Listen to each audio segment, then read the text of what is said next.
पहले mic off करते थे, अब टीवी ऑफ कर देते हैं। ऐसे गाड़ी में एक्सेलरेटर दबाते हैं, वैसे ही मेरे केस का एक्सेलरेटर दबा दिया क्योंकि डर लगता है। आप उससे कहो भैया एक बात बताओ, प्रधानमंत्री है, इनके बीच में और अदानी जी के बीच में क्या रिश्ता है? कोई झगड़ा नहीं इंडिया और भारत के बीच में, मगर इन्होंने कोशिश की भैया इंडिया और भारत के बीच में लड़ाई कराओ। राजीव गांधी जी पंचायती राज में महिला आरक्षण लाए थे। आज के हिंदुस्तान को एमएलए और एमपी नहीं चलाते हैं। नरेंद्र मोदी जी 24 घंटे ओबीसी की बात करते हैं। किस देश में ओबीसी कितने हैं, दलित कितने हैं, आदिवासी कितने हैं? टीवी का कैमरा हिल गया कि देश के ओबीसी को ये पता ना लगे। माताओं बहनों से पैसा छीनकर 2-3 उद्योगपतियों के जेब में डाल रहे हैं। इनके नफरत के बाजार के अंदर मोहब्बत की दुकान खोलिए।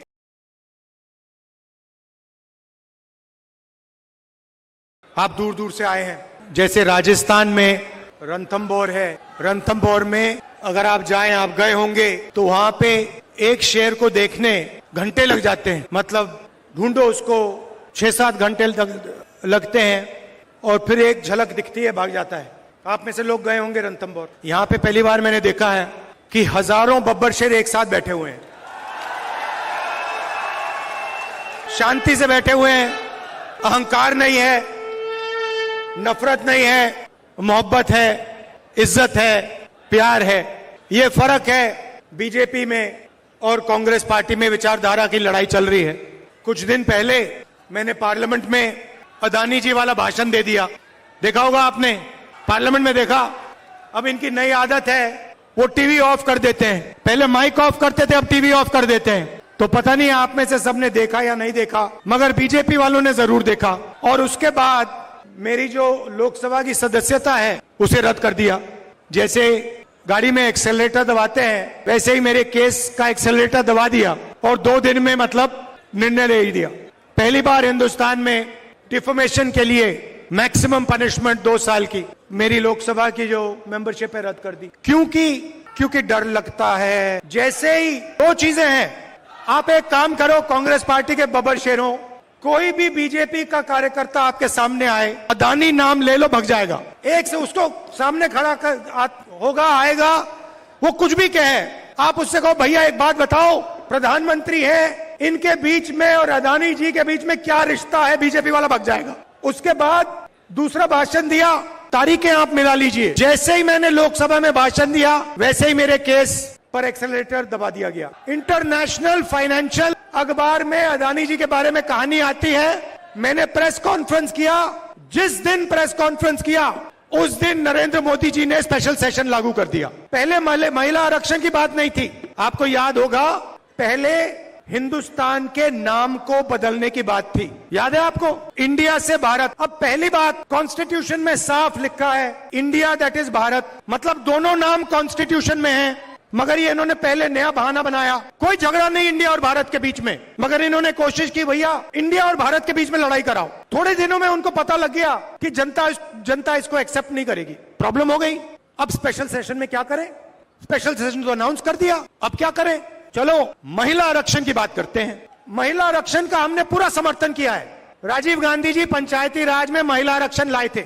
हमने बिल का, सब पार्टियों ने, जो हमारा गठबंधन है, सब पार्टियों ने कहा हम इस बिल को पूरा समर्थन देते हैं। मगर इसमें हमारे 2-3 सवाल हैं, सवाल के जवाब दे दीजिए। पहला सवाल, ओबीसी महिलाओं के लिए रिजर्वेशन क्यों नहीं किया? दूसरा सवाल, बीजेपी के लोग कहते हैं कि महिला आरक्षण करने से पहले नए सेंसस की जरूरत है और नए डिलिमिटेशन की जरूरत है। ये सच नहीं है भाइयों और बहनों। महिला आरक्षण को लागू करने के लिए विधानसभा और लोकसभा की 33% सीटें महिलाओं को आज दी जा सकती हैं, मगर इन्होंने बहाना बनाया है। ये चाहते हैं कि महिला आरक्षण 10 साल में लागू हो। हम चाहते हैं कि महिला आरक्षण आज लागू हो और ओबीसी महिलाओं को महिला आरक्षण का फायदा मिले। पार्लियामेंट में मेरा भाषण था, मैंने थोड़ी रिसर्च की। हमारे जो इंस्टीट्यूशंस हैं, जो संस्थाएं हैं, ओबीसी वर्ग की, दलित वर्ग की, आदिवासी वर्ग की क्या भागीदारी है? तो मैंने क्या किया, हिंदुस्तान को 90 लोग चलाते हैं। आज के हिंदुस्तान को एमएलए और एमपी नहीं चलाते हैं। आज के हिंदुस्तान को प्रधानमंत्री 90 अफसरों के साथ चलाते हैं। वो कौन है? वो हिंदुस्तान की सरकार के सेक्रेटरीज हैं। हर मिनिस्ट्री को, सेंट्रल मिनिस्ट्री को सेक्रेटरी चलाते हैं। तो मैंने एक बात चेक की कि ये जो लोग 90 लोग हैं जो हिंदुस्तान की सरकार को चलाते हैं, पूरा का पूरा पावर इनके हाथ में है। हिंदुस्तान किस ओर जाएगा, शिक्षा में क्या निर्णय लिए जाएंगे, स्वास्थ्य में क्या निर्णय लिया जाएंगे, नरेगा का डिजाइन कैसे होगा, भोजन के अधिकार का डिजाइन क्या होगा, ये 90 लोग चुनते हैं, डिसाइड करते हैं। तो मैंने सोचा देखता हूं इन 90 लोगों में से नरेंद्र मोदी जी की सरकार में ओबीसी कितने हैं। नरेंद्र मोदी जी 24 घंटा ओबीसी की बात करते हैं। 90 लोगों में से 3 लोग ओबीसी वर्ग के हैं। और बात सुनिए, हिंदुस्तान के सिर्फ 5% बजट पे निर्णय लेते हैं। सरकार में उनकी कोई पावर नहीं है, कोई नहीं सुनता उनको कोने में रखा हुआ है। पार्लियामेंट में मैंने एक और सवाल पूछा जो शायद हिंदुस्तान के लिए, ओबीसी वर्ग के लिए सबसे महत्वपूर्ण सवाल है, और वो ये है कि इस देश में ओबीसी कितने हैं, दलित कितने हैं, आदिवासी कितने हैं, कौन से समाज के कितने लोग हैं। सवाल का जवाब सिर्फ कास्ट सेंसस से मिल सकता है। जैसे ही मैंने कास्ट सेंसस की बात शुरू की पार्लियामेंट हाउस में, आप देख लेना, बीजेपी लोग, बीजेपी के नेता, बीजेपी के मंत्री, एमएलए अब चिल्लाने लगे। मेरी आवाज को दबाने की कोशिश की, टीवी का कैमरा हिल गया कि देश के ओबीसी को यह पता ना लगे कि हिंदुस्तान की सरकार को जो चलाते हैं, 90 लोग जो चलाते हैं, उनमें से सिर्फ 3 ओबीसी वर्ग से आते हैं। नरेंद्र मोदी जी, बीजेपी अदानी जी से डरते हैं। अदानी जी शब्द को अगर विपक्ष का कोई बोलता है, बीजेपी का कार्यकर्ता, प्रधानमंत्री, मंत्री सब हिलने लगते हैं, टीवी ऑफ हो जाता है, माइक बंद हो जाता है। दूसरी तरफ जैसे ही कांग्रेस पार्टी कास्ट सेंसस की बात करती है, जो मैंने बात उठाई पार्लियामेंट हाउस में, 90 लोगों में से 3 लोग ओबीसी क्यों हैं, 5% बजट इन लोगों के हाथ में क्यों है? क्या ओबीसी की आबादी 5% है? क्या 5% है? नहीं, कोई नहीं जानता। कोई कहता है 50%, कोई कहता है 45%, कोई कहता है 55%। मैं सिर्फ ये कह रहा हूं, किसी को चोट लगती है, पहला काम क्या करते हैं? पहला काम अस्पताल में ले जाते हैं, कहते भैया एक्सरे करो, एक्सरे करो, पता लगाओ कि असलियत क्या है, हड्डी टूटी है, हाँ या ना, कौन सी हड्डी टूटी है। कास्ट सेंसस भाई और बहनों एक्सरे है, कास्ट सेंसस से पूरा पता लग जाएगा हिंदुस्तान में कौन कौन लोग हैं, महिलाएं कितनी हैं, ओबीसी कितने, दलित, आदिवासी, माइनॉरिटी, जनरल कितने हैं, पता लग जाएगा। एक्सरे के बाद काम किया जा सकता है। अगर हम ओबीसी को भागीदारी देने की बात करते हैं तो बिना कास्ट सेंसस ये किया ही नहीं जा सकता है। तो प्रधानमंत्री 24 घंटा ओबीसी की बात करते हैं, ओबीसी की इज्जत की बात करते हैं, तो फिर प्रधानमंत्री कास्ट सेंसस से क्यों डरते हैं? प्रधानमंत्री जी, अगले भाषण में आप हिंदुस्तान को बता दीजिए, कांग्रेस पार्टी ने कास्ट सेंसस किया था, आंकड़े आपके पास हैं, उन आंकड़ों को आप हिंदुस्तान के सामने रख दीजिए, हिंदुस्तान की जनता को दिखा दीजिए। अगला जो सेंसस है उसको आप कास्ट बेसिस पे कीजिए, ओबीसी का अपमान मत कीजिए, ओबीसी को धोखा मत दीजिए। आप देखना, नरेंद्र मोदी जी ना अदानी जी की बात कर सकते हैं और ना ओबीसी सेंसस की बात कर सकते हैं। उनके भाषण देखना आप, ओबीसी सेंसस पे वो एक शब्द नहीं बोल पाएंगे, आपके सामने आंकड़े नहीं रख पाएंगे, अदानी जी के बारे में एक शब्द नहीं बोल पाएंगे। राजस्थान में हमारी सरकार ने आपसे झूठे वायदे नहीं किए। 21 लाख किसानों को 14,000 करोड़ रुपए राजस्थान की सरकार ने दिया है। चिरंजीवी स्वास्थ्य योजना को आप जानते हो, कुछ दिन पहले मैं रेलवे स्टेशन में कुलियों से बात करने गया, उन्होंने मुझे बुलाया, एक वीडियो देखा और उन्होंने कहा हम आपसे बात करना चाहते हैं। मैं गया उनकी समस्या समझने, उनकी दिल की आवाज को सुनने। मुझे कहते हैं राहुल जी,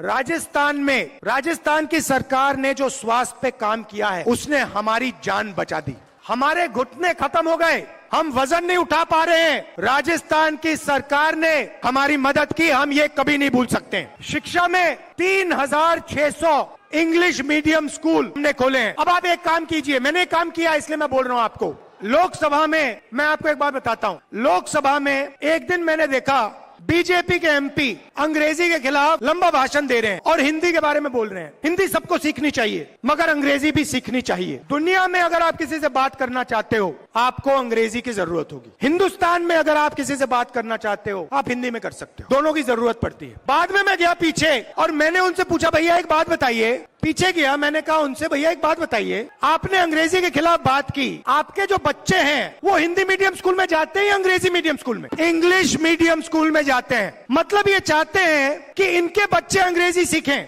और गरीबों के बच्चे अंग्रेजी ना सीखें। मतलब दो हिंदुस्तान बने, इनके बच्चे अंग्रेजी सीखकर अमेरिका जाएं, जापान जाएं, चाइना जाएं और गरीबों के बच्चे अंग्रेजी ना सीखें और बाकी दुनिया में ना जा पाए, बाकी दुनिया से बातचीत ना कर पाए। हमें दो हिंदुस्तान नहीं चाहिए, हमें एक हिंदुस्तान चाहिए। बब्बर शेरों, आपकी सरकार ने और आपने, क्योंकि ये सरकार आपकी है, आपने राजस्थान के लोगों को स्वास्थ्य दिया, आपने कर्जा माफ करवाया। भैया यहाँ पे सिलेंडर कितने का है? गहलोत जी ने, खारगे जी ने, मैंने, ये हमने नहीं किया है, एक कांग्रेस पार्टी के कार्यकर्ता ने हमें कह के करवाया है। कांग्रेस के कार्यकर्ता ने, नरेंद्र मोदी जी पूरे देश में माताओं बहनों से पैसा छीनकर 2-3 उद्योगपतियों के जेब में डाल रहे हैं। कांग्रेस पार्टी के कार्यकर्ताओं ने राजस्थान की महिलाओं को 500 रुपए का गैस सिलेंडर दिलवाया है, ये भूलिए मत। 100 यूनिट मुफ्त इलेक्ट्रिसिटी बिजली आपने दी।